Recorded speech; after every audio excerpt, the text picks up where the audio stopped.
Muslims, from Adam down to our own time.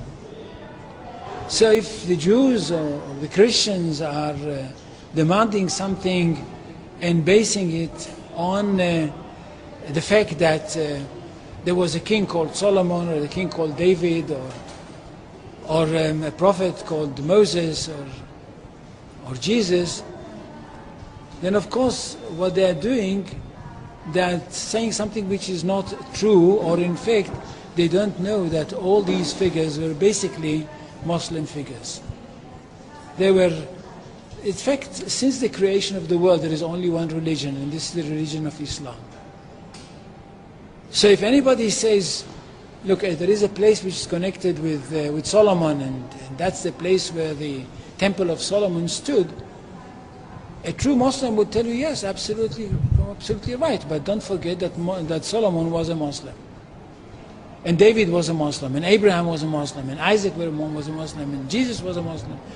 This is what I mean by the Islamization of history.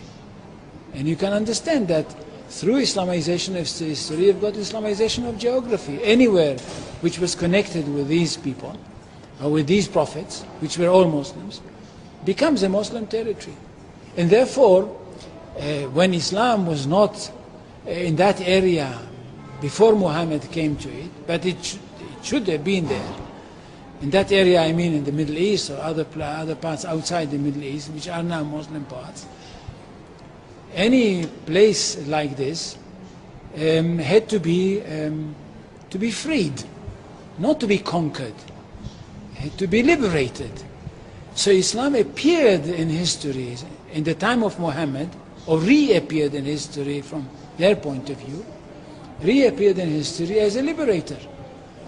And therefore there is no Islamic occupation.